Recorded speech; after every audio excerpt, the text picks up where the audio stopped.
Welcome to Tom Papa's Come to Papa.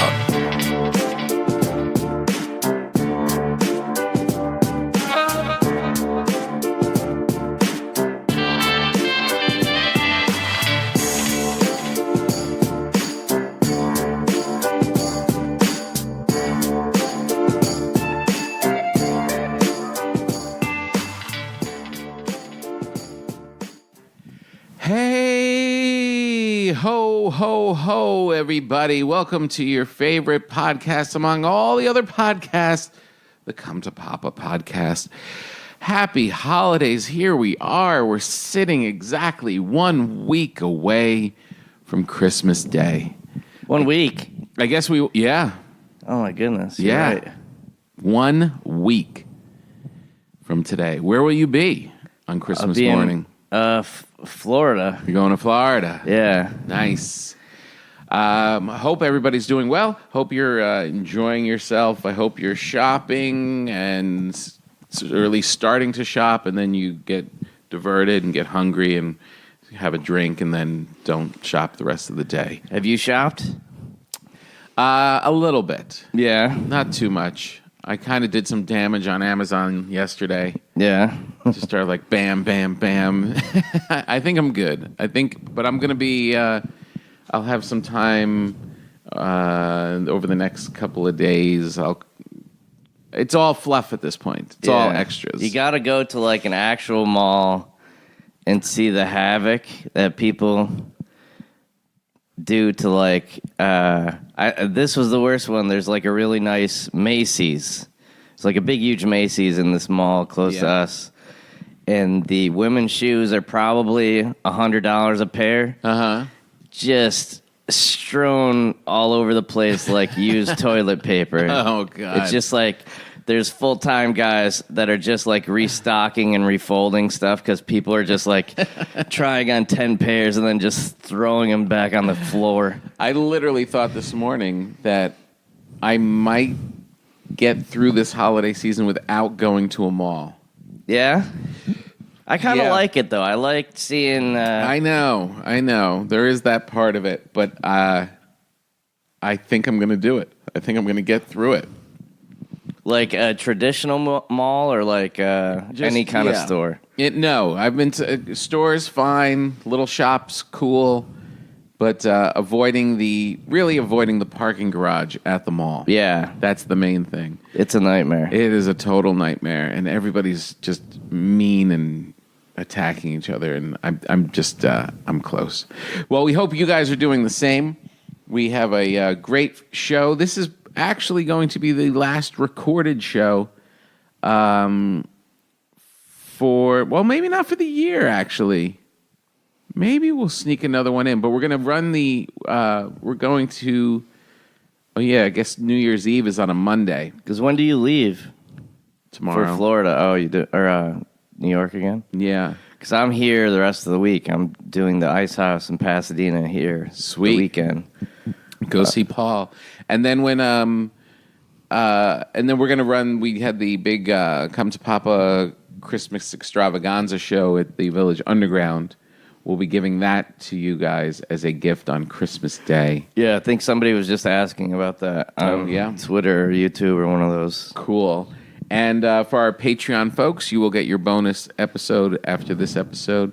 Thanks for subscribing, and keep it coming. We have a possible new sponsor for the start of the new year. Oh, yeah, nice. I don't want to give anything away, but let's just say it deals with enhancement for a certain gender. So you're going to go to Florida. It leaves it wide open, man. You're going to go see the folks. You're going to go to Florida. You're going to hang there for a while? Well, it's just the direct flight on Christmas Eve. Mm-hmm. Probably cheap. Well, it was a little cheaper. It's still more than I paid round trip to go to Asia. But oh, really? Isn't that crazy? Yeah. That's what I start thinking about when we go to places like Kansas City Yeah. It's like, couldn't I go to Paris for this Yeah, exactly. For that money. when they try to jack up the prices? I'm trying to get my cousin to come up to this thing just from Charlotte, North Carolina to New York. It's outrageously priced. Yeah, it's crazy. The week of, it's like from the 19th to about the 26th or 7th. It's crazy. Yeah. And then I was looking at, I was possibly having to do something on like the 29th or 30th. The difference between the flights on the 29th and the 30th is literally double. Yeah. Why? I guess it's just demand. I guess they just follow demand and then they... Well, worse is what I used to do is I'll fly to somewhere close and then rent the car. Right. But that whole month now, rental cars are like $80 a day. I literally can't get a rental car in New York. Yeah, they just sold it out? Yeah. The locations where we normally do it are just completely sold out. And then I went to the other ones and they have like a tiny car. Yeah. Can't fit my family. And they've oversold all of them, like the Seinfeld joke. Like they just take so many more reservations than they have cars anyway. Yeah. That you're probably glad that you're not going to have one at least, because if you thought you did and then you show up and it's just empty. Yeah. I've got 5 people. So I guess I'm just going to Uber around to over the hills and through the woods. Yeah, or try to get something like in the outskirts, like if you're going to New Jersey, get like a local. I can't do that. Yeah, I got a family. I got suitcases. No, just find like a local like rental car place. I know, but how do I get to that then with all my luggage and my family? Well, you're gonna Uber somewhere. Yeah, I don't think I'm gonna rent one. And I was going to rent a car in New York for 3 days. $1,200. Yeah, it's nuts. I know. So I'm just gonna sponge off of everybody. What about a zip car? I've heard about zip cars in New York. Yeah. What about scooters? I don't know if they have. Have you seen them in New York yet? No, but I'm seeing them in our neighborhood. Oh yeah. All of a sudden, they're starting to pop up around here. I haven't seen any. The trend that I see is that in all these, like, I'm sure that your kid's high school doesn't allow it, but like I think the colleges and public high schools they just drop like 10 of them off there and then let the kids go because there's like none in my neighborhood, and then there's like 10 at the little like LA Valley College or whatever it is down the street. So I think they get the kids to like use them around campus or something. But yeah, I see. So I don't know. The whole thing is to try and not be broke by the time we get back. I know. That's the whole strategy. It is really like I worked so hard that last week, and it was like just to pay off all of this stuff that I'm about to do. Yeah, I know, exactly. And it's like I got to start working. I know. And but the presents are pretty good. I have to say I have a big update from the train village. Ooh, update. Yeah, you know how we were talking about you're gonna find your new best friend at the train village store. There's we had that one part of town in the train village that it was very dark and scary, and this one house that seemed abandoned. We didn't know if there was some kind of a murder or something that happened there, but it just everything else is festive. There's a candy shop and there's a pizza place, and there's all of this action going on and holiday joy. And in this one corner in the back of the train village is just this scary purple house. It's always dark. There's no one around. It's just abandoned. Purple. Ooh. Yeah. Almost looked like it might have been foreclosed on. And nobody's enjoying themselves. Well, I came down yesterday morning or 2 mornings ago, went over to the train village, turned all the lights on. The purple house has been pushed back even further to the outskirts of town, and in its place is a trailer, like from a trailer park. Oh, I was going to say, that sounds like a mobile home that can just pick its spots. Yeah, they moved into the spot where the spooky people lived. Ooh. It's kind of nice. It looks retro. It has like a little awning on it. It has a little deck. Very poor, obviously. They're cruising around in their trailer, but very excited to be a part of the village. Yeah, you got to hang in there. You got to stay up to the level of the water, you know? There's a very cool, and it lights up at night. So right next to the candy factory, we have our first mobile home in the train village. What? Yeah. It's very exciting. They've got a deck. They've got this little... so they come out and they have their margaritas and stuff on the little deck. Their kids run around in the backyard and throw rocks at the Purple House, and they seem to be very welcomed in the train village. It's not Cousin Eddie from the vacation movies. They haven't moved in. It might be they do party a little later than most of the people, but they're kind of on the outskirts. Nobody really is bothered by them. And, it's nice to have different economic classes in the train village. It's pretty elite. If you go down towards the church and the school, it's like a very fancy house with LED lights. And, they're good people, but, you seem a little arrogant at times. Yeah. Always judging everybody's recycling habits. But then you realize the real rich people wouldn't have any direct decorations at all. So because they'd be Jewish. Well, no, it's just a little tacky, don't you think? What, putting lights up? Inflatable animals on your front lawn. There needs to be. If you paid a couple $100 million or a couple $1 million for a house, and you got some guy's inflatable snowman. Yeah.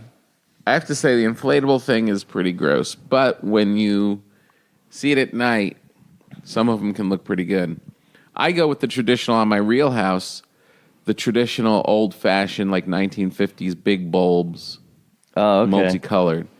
And the ones that go out every time. We did have some go out, actually, this year. But no, they look great. I like that kind of old school. Maybe we'll change it up next year, but this year I like it. It looks pretty cool. You know what I didn't like, which I saw a little of.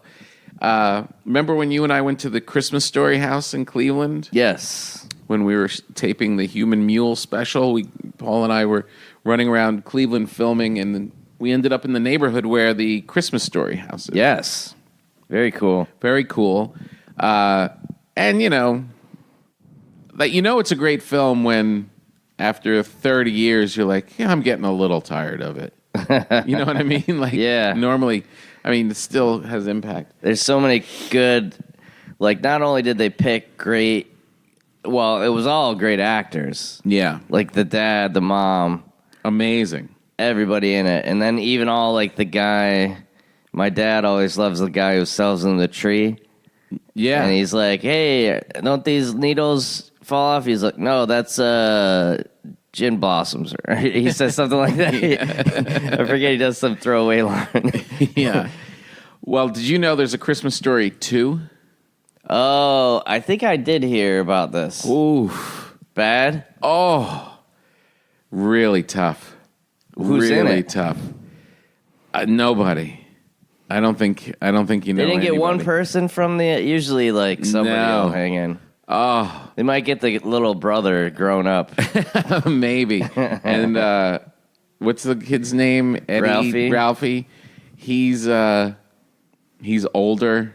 Oh yeah. It's brutal. Oh man. It is so bad. Because Peter Billingsley is like an actual big movie producer now. Like I met him recently. He produced Iron Man. Like he's like a big deal. Yeah. No, he's no, yeah. And everybody in that was amazing and talented, and you'd love to see them again in any capacity. This is just, it's so bad. So you think they try to mimic the old one, and Ralphie's he wants something now, but like a car, and what was that? That was my Wonder Boom speaker. It's got indigestion going off on its own. And the mom's horrible. And the worst part is the MC. MC. The voiceover. The narrator? The narrator, Yeah. thank you. which the guy was so iconic in the original, and this one was just, trying to do it and trying to be, that whole thing started off of an essay or story from this, I forget the author's name. It was really well-written stuff. Right. This is like trying to do it. It's like the cheap version of it. I recommend everybody find it. You gotta just check out a little bit of it. And that narrator, I will say, that goes up. What do you think a bigger influence was? That or I'm trying to think of a bigger Stand By Me, maybe? That had like a narrator the whole movie, and it's just like adds everything to it. Yeah. That guy is so good. Where a lot of narration is to cover up mistakes that were made. That's what they say. It's cheating. Right? Yeah, but if it's done well, it's really the way it just adds so much to it. What was another great narration? Well, it's the Daniel Stern, the guy who did Stand By Me, right? Yes. Right. That was him, I think. Yeah. Yeah, that was amazing. No, wait. Or is that Dreyfuss? No, Dreyfuss. Richard Dreyfuss. Oh, yeah, that's right. Yeah. What was... he did Wonder Years is what I'm thinking. That's the guy that did Wonder Years. You know what? I think Daniel Stern was in Christmas Story 2. Oh, no. I think he played the father. Oh, my. And he looked bloated and, not well. Wow. Yeah. Yeah, that's so funny. He was in the Home Alone Christmas one. He was great in that. And, some gigs you just take and you don't know what's going to be. And he made a mistake on that one. Yeah, I haven't seen it. But I recommend you watch it. My niece was over the other day, and she stated that her favorite Christmas movie of all time, Grandma Got Run Over by a Reindeer. They made a movie? It's an animated... I don't think it's even a movie. I think it's like a TV show. The outrage that she felt from the rest of my family, it was ugly. How your favorite of all time? Yeah, I really like it. What is wrong with you? They ripped her to shreds. What is? Yeah, justifiably. Yeah, because there's so many. Well, that's the thing. Do your kids like those old animated, like Peanuts ones? They did, and there's like a nostalgia to kind of check some of them out still, but not really. And we try and watch a little Rudolph just for fun. Like March of the Wooden Soldiers. They ever see that? Well, the black, like the old films, they have. I think they've seen that once. They have not seen It's a Wonderful Life. Which I could not. My older one, who's like getting into film, probably has a shot to see it. The other night, I watched The Shop Around the Corner, the Ernst Lubitsch, which is Jimmy Stewart. You've always liked that one, though. Love that one. I remember you talked about that last year. It's so great. The dialogue, it takes place in two locations, mainly one, and then there's this little in the shop in Hungary, and then there's a little one off to the side. This is the witty dialogue back and forth of this romance, and everything it's just so perfect. It's just this nice, sweet, and it's Christmas time, and I really like it. My kids couldn't stay and watch it. They couldn't do it. They tried. I had 2 nutcrackers this weekend. Oh, boy. And I don't mean my wife. 2 nutcrackers. My daughter was in the Nutcracker on Friday. Do you want me to give you a confession? I've never seen the Nutcracker. I believe that. Why would I ever see it? I cannot say that you should. It's not like saying I never saw Rocky or something. Dude, you gotta see it. You tell me you didn't see the Nutcracker, I say, yeah, well, of course. Why should you? I'm thirsty. My daughter was amazing. Yeah? It was really, and I passed up a gig. I was supposed to work with Seinfeld and had to cancel on him. Yeah. We don't get to work together that often, and this would have been fun to do, but I was like, I can't. It's my daughter. She's got a big role in the Nutcracker. It was so worth it. Yeah? Yeah, the whole night was great, and she did great, and it was like very special. If I had missed that one, it would have been bad. That's good because that feels like your family's like the reverse therapy. Like I feel like your kids are the ones that are going to put you into therapy because. What did you miss one like 10 years ago, and they're still talking to you about it? Yes, my little one like really makes me pay for anything I've ever missed. You should just say, "Hey, you know what? What would have paid your room and board the first semester of college? That gig I turned down with Seinfeld this week." Yeah, exactly. And I'm always saying, you never come to my shows. Yeah, I'd like it if you came to support me once in a while. yeah, that's true. Not interested. You do way more shows. Yeah, come on. So I'm going to make them come to the final live from here, which is on Saturday. Oh, nice. Yeah, That'll be fun. Yeah, it will be fun. It'll be good. It's the big holiday show. It's always a good time, and I'm going to make them come to that. I don't think they even know that they have to come, but yeah, that should either be in a sketch or something that you do in the near future. That like you're going to your kids' play, and you just say, "Hey, it's good to see you perform, but the show." To get my money's worth has to be way better than this. So if you can talk to whoever, yeah, step it up. Talk to whoever's in charge here. Tonight we have a choir concert. Oh, at the school. Yeah, so we're excuse me, we're in deep. We're doing a lot of stuff. We went to see that Nutcracker, and she was amazing. Then we went to see a professional Nutcracker. Ooh. Down in Long Beach area. Now, did you do that? ABT, Paul, do you know what ABT is? ABT? The American Ballet Theater Company or something. It's like the top ballet, and Missy Copeland, do you know who that is? Mm-mm. She's like the most famous ballerina. And it was really cool. It was a very cool... Sounds like you just did that creative.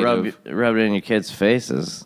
No, when her part came on, I started booing. Like the professional. Now this is a real show, girls. You can say that. Yeah, no, she was really psyched to go see it. And we had these friends that are really know their way around the whole thing. So what a nice thing to, as a grown-up, as a dad, a lot of times when you are going like tomorrow we're traveling and we've got to, you got to do a lot of stuff. This Nutcracker thing, it was in the hands of the other guy because they knew the whole where to eat, where to go, where to park. Oh, nice. Yeah, and you just get to like be a kid and just follow along. Like, okay, sure, let's go. Oh man, so nice to not have have to lead the pack. Nice. Yeah, I saw a movie that you might enjoy. I think you'd like it. I saw Green Book. Yeah. The Peter Farrelly. Yeah, but it's like it's one of those. It's almost like that Monuments Men. It's like, oh, this is just a really good story, and that's what the movie's going to be about. Yeah, it's good. Yeah. And Viggo Mortensen. You like him? So amazing. Really? I mean, I've seen him in a couple different things that, the guys that can be anything. Like, it's just amazing. Like, he basically just plays this kind of like Goomba doorman from a nightclub. Copacabana. Yeah, in the 50s. Italian guy that a million Italian guys from New York have been dying for this role for 50 years. And Viggo Mortensen was 10 times better than any of these guys. That's great. And the one comedian that you would have thought, at least in this day and age, that would be perfect in that role is actually in the movie. Oh, yeah? Who would you think? Italian guy. Sebastian. Yes. Oh, he's in it? Has a big role. Oh, yeah? Awesome. Really? Like in scenes with Viggo. Hanging with him. Yeah, it was great. And he does a good job. Yeah, amazing. Oh, that's great. He did great. It was a perfect thing for him. Just like big Italian family having dinner, just making fun of each other. Oh, that's great. Kind of stuff. Very cool. Yeah, I didn't know what the Green Book was. I didn't either. That's interesting. I didn't know that there was like a book created by African Americans for African Americans of how to navigate your way through the South. Mm-hmm. And it told you, like, don't go to this place. This place is bad. Racists over here. Yeah. And when I was on Wait, Wait, Don't Tell Me, Peter Farley was the interview. Okay. And he explained what it was and all that. And then he said, the really weird thing is, this was a guide for African Americans in like the 50s, 60s. They just started reprinting it. Oh, okay. It's kind of like a farmer's almanac of like how to avoid racists. And they started reprinting it. That's how touchy things are for minorities. Yeah. Eek. He's a great guy, man. Peter did the Lucille Ball Festival in upstate New York, and he did this big interview. But I headlined like the theater show, and he came to it, and then like came up to me afterwards, took me out for a drink. Oh wow! And then we saw Brian Regan together, nice. And then hung out. But he had these great stories, just of like if you ever figure out show business, like you know how like you're getting into it, and you're like, man, I need a big break. I need this. I need that. Like this guy, I forget what job he was working. He was going to like some crappy college. Yeah. And he wanted to be a writer, and he's just like, I got to go to Columbia is the school. So he like dropped out of school, did whatever he could to get in Columbia, wrote this screenplay, and he finished like creative writing or screenwriting, and his friend is like, hey, Eddie Murphy just moved next to me in New Jersey. I'll give him your script. And he's like so naive at that point. He's like, all right, sure. Gives it to her. On Letterman the next week, this is before like TiVo or anything. Yeah. He goes, Letterman's asking, I forget what huge movie, like Beverly Hills Cop or something had just come out. He's like, what are you going to do next? And Eddie Murphy's like, well, it's weird. This neighbor of mine gave me this script. It's really good. I think we're going to do that on the show. What script was it? It was basically they did this. It was a version of Dumb and Dumber where it was called like something Dust, where they're like they think they're bringing a body across the country, but it's drugs instead, like a coffin filled with cocaine. So funny. He calls like some Eddie's manager. And he's like, "Hey, Eddie was just talking about our movie," and of course they don't know anything. Yeah. And they're like, "All right, sure," and they fly him out. Meets with them, nothing happens, but then they meet with the who are the brothers that made Airplane? Those guys met with them. Oh yeah, and they gave them like their first deal on a movie, like when they just would pay you to write scripts that never got made. They did that for like years and years. But what was cool was he was saying that he only did things that he was really passionate about. Like he just loved like the Dumb and Dumber script and thought it was really funny. Like all of his moves were something that he just was really passionate about and loved and believed in. Yeah. Rather than just taking a gig for whatever. And another cool thing that he mentioned in that interview was that he would read the Dumb and Dumber script when he was out here before it got made. He would read it to friends who would come over late at night, like drunk after they were hanging at the bars or whatever, and they'd be like, read the script, read the thing, and they would just read the movie. Yeah, isn't that great? And it would kill. Like people really loved it. Just like reading it in your apartment. People were like dying laughing.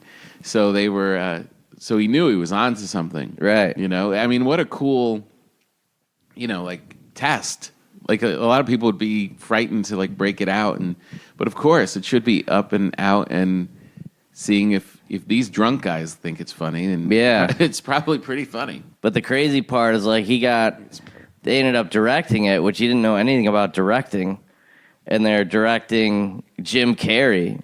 So it's like, they're basically like just all right, let Jim do it, kind of thing. Yeah, but he. When they did Stuck on You, that's where Matt Damon was in it with Greg Kinnear. Yeah. and that's where Matt met his wife, I think he was saying. Yeah. Doing it in down in Miami. Florida. Hey, did you see Matt on SNL? Yeah, he was awesome. Wasn't he great? So good. He was so funny. There wasn't one sketch that bombed. Well, that was the best monologue that wasn't like it was like a little funny, but it was like supposed to be kind of poignant and touching, and it actually was. Like a lot of people do it and they can't quite pull it off, but it was like really cool. Yeah, I thought it was exactly. Great. The Miley Cyrus joke was mine. Which one? When he said his daughter was like, "Who's hosting?" Oh, right. Yeah, he. Oh, that was the funny. I told you that story that stuck on you. Uh-huh. Remember, it ended up being Matt Damon and Greg Kinnear. They're like conjoined twins. Mm-hmm. He had it signed that it was going to be Jim Carrey and Woody Allen. Oh, right, you told me Done that. deal. And all Woody Allen said was like no toilet stuff. He didn't want to do anything like in the bathroom with another guy. Right. And then he wanted like the same amount of money that Jim Carrey did. Uh-huh. And it's like he's never been paid that in his life. It's the biggest movie star in the world. And they couldn't get the money together. That just goes to show you, man. It's like crazy. But yeah, Matt was so good as he did Kavanaugh. He did well, it looked like the last sketch got cut because they ran out of time. That was like one of the few times they actually did run out of time. Yeah, like they didn't. He wasn't able to do his big goodbye at the end. Right. He got close with it. Yeah. No, but that commercial of What a Great Christmas It was great. Mm-hmm. His character playing the piano was hilarious. Right. Him walking around as the daddy. The daddy games, the daddy. Yeah, that was really funny. Really funny, him prancing around. Killed it. Just killed it. Yeah, that was really good. I heard a lot of people impressive. say that was the best episode they've seen. Yeah, I mean, between his Kavanaugh earlier in the year and then that, he was the star of the year for SNL. And it was great that he really wasn't promoting anything. Yeah, 'Cause that's what just it's came usually. out and do it. That was very cool.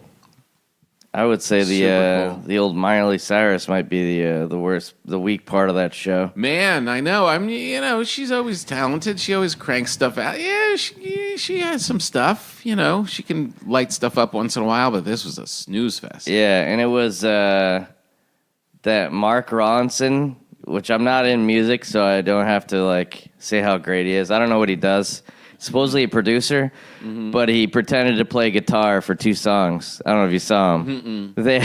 There's 3 guitar players, and he's got an acoustic guitar that's not plugged into anything, and he's just playing one note. It's just making the guitar man moves with his mouth. It's go, and he's 40, and Miley's 25 or something. It's just go away.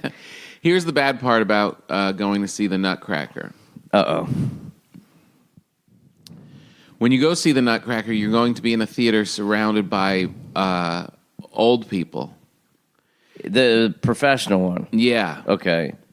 Yeah, it wasn't as bad in ours, actually. It's when you're in a performing arts center, which is acoustically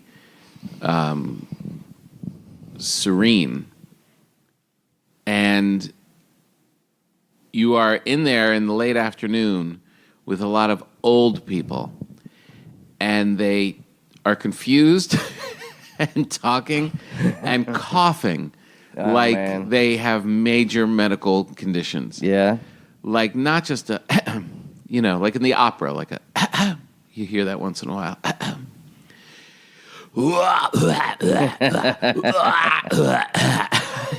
Bum bum bum bum bum bum bum bum bum bum bum bum bum bum bum. Woman behind us, totally confused, did not understand what was going on. Just, what is that? Did you see the light go on in the house? Is that a mouse? That guy looks like a bumblebee. Is that a bumblebee? Just saying it that loud in the middle of the performance. Yeah. You got to just kind of roll with it. You cannot be in that situation and think we're just going to all behave. Right. You're like, all right, I'm in a nursing home right now. There's going to be little kids saying stuff and old people saying stuff, and everyone in the middle just kind of tolerating it. Yeah. It is rough, though. But did you compare the versions, though? You saw the Nutcracker twice. Saw Nutcracker twice. I got to say, the school, of course, with my daughter being in it, I enjoyed that one much more than the professional one. But, there's an enthusiasm in there. The school does a good job on this, makeshift stage and getting these, you could see the money that you can just put into a professional. Like, one costume in the professional thing is probably more than the whole budget for the school. Right. But they're really into it, and they're enthusiastic, and the other kids are supporting them. And, there's all families supporting their kids. It's just like, there's a lot of love there. It was great.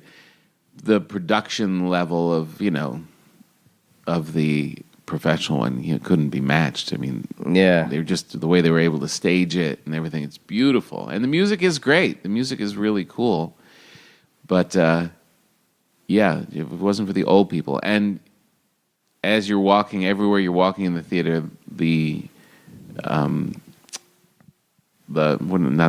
not hosts, not chaperones. Oh, the The ushers. ushers. Blanking on some keywords today.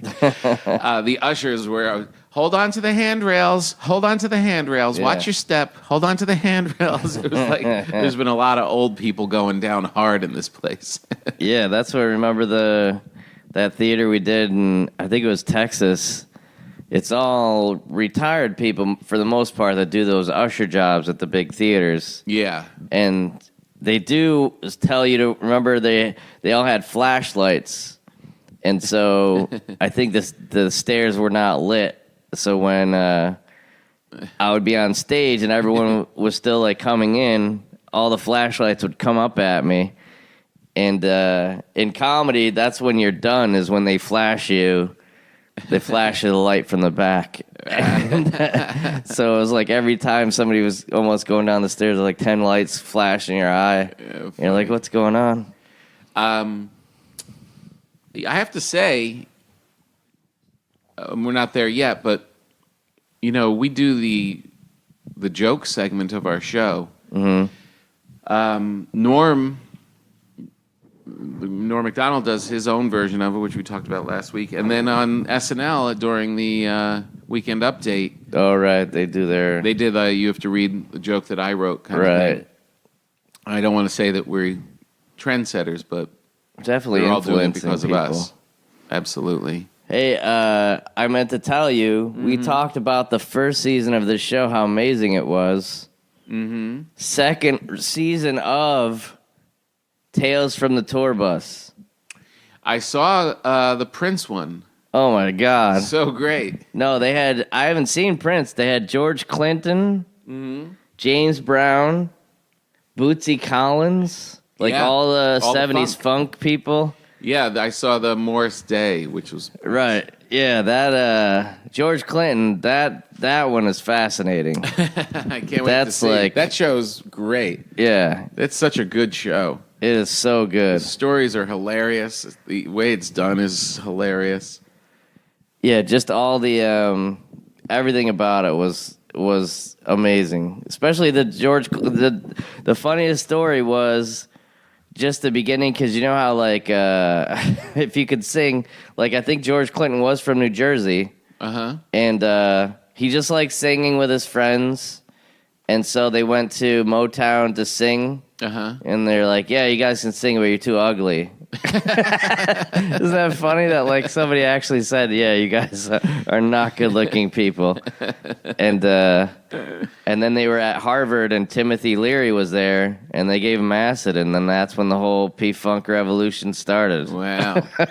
Funk is where it's at. That was interesting during one of them. They were talking about how funk didn't get respect. Funk doesn't have a spot in the music history that it should. Yeah, it is the coolest. Yeah, I mean, those songs, because you don't know what any of them are about, you know. Yeah, yeah. Well, George Clinton's talking about being on a spaceship and Well, Atomic Dog, he was freaking out on some kind of drug, and they were playing the tape backwards just to mess with him. yeah. And you can hear it in the song. It's like going backwards, and he's just like, why must I chase the cat? That was just all him like freaking out on drugs. Oh, really? He's like, what does this mean? He's like, nobody knows. And we're singing it for 50 years. Yeah, it is the best. Well, did you see the Quincy Jones documentary? No. The documentary? That one's great, yeah. The Netflix one? Yeah. That Rashida Jones made? Yeah, Q. Yeah. Yeah, that was really cool. And just kind of scratched the surface, really, of what he's done, too. Yeah, and, and three things. Discovered Oprah, Michael Jackson, and Yeah. like everything in music for the past however many years. It's crazy. Sick. Worked with everyone. Ray Charles to Stevie Wonder. He was Herbie Hancock. I heard that, I don't want to tell tales out of school, but that they made him seem like a much nicer guy.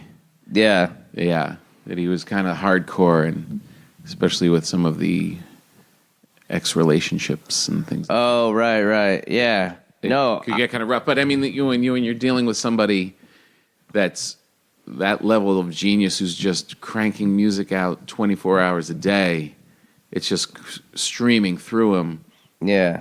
To think that guy could actually like live in a house and go to kids' birthday parties. Yeah. That's not going to happen. And there's that craving that everybody has for that kind of normal life, but some people are just too far off to be able to live that way. Yeah. There's no way he was going to do that. So, well, it was weird because they had that thing about his mom, that kind of freaked him out. And man, I saw this. This is probably up your alley. Do you remember Lawrence Phillips? He was a running back for Nebraska. Oh yeah, he was like Heisman Trophy level, like a guy that I went to high school with was like played on Nebraska during the 90s when they won. Like they call it one of the best teams of all time. They won 4 titles, and this Lawrence Phillips guy was like Heisman Trophy level guy, right? And in the middle of the season, where he was definitely going to win the Heisman Trophy, ended up beating up his girlfriend. Oh, jeez. Got kicked out of school. Oh, boy. Then, went into the pros, had a drinking problem, got kicked, ended up beating up another girlfriend. And it was all stemming from, they had all this stuff about, like, his mom. Like, he basically quit school in 5th grade and ran away. Yeah. But still was so smart that, like, he just skipped a grade, and years go by. He ends up in prison. He, like, died almost like that Aaron Hernandez thing. Mm-hmm. It's like dies in prison. Like, the guy, one of the greatest athletes in the world. Wow. And it was like, holy cow, this is like you could not, it's almost like an OJ type of story. Yeah. Man. It's like really Was he on sad. drugs? He was just a big boozer, I think. Yeah. He played in NFL Europe and Spain and developed a rum problem, they said. Who develops a rum problem? But he was definitely like Mike Tyson, because my friend said he played at this place, and Lawrence Phillips, even drinking, was the greatest athlete he's ever seen. I mean, this guy was like just a monster. Wow. And he beat up a girlfriend, stole her car, went up to L.A., and then just stopped at a park and was playing pickup football with a bunch of these kids, and thought one of the kids stole money out of his hat, and then drove the car onto the field and hit like 2 of the kids. That's why. Oh my God. That's got to be some kind of like chemical imbalance, right? Like that. Yeah, you can't. something's wrong. All right, we have to close up and get back into our final holiday preparations. I hope you have good travels. You too, man. I hope. Pack everything. Pack your mittens. Oh God, yeah, maybe. Ugh. And we're going to. It's kind of the only upsetting part is that people will be staying at my house enjoying my tree Oh, yeah? Yeah, they get to hang out in my little village while I am in somebody's sad tree with no little town. You can bring the little trailer with you if you want. That's a good idea. All right, we're going to end with a couple. People ask us all the time, as they have all year. You're comedians. You must have a lot of jokes. Tell me a joke. Tell me a joke.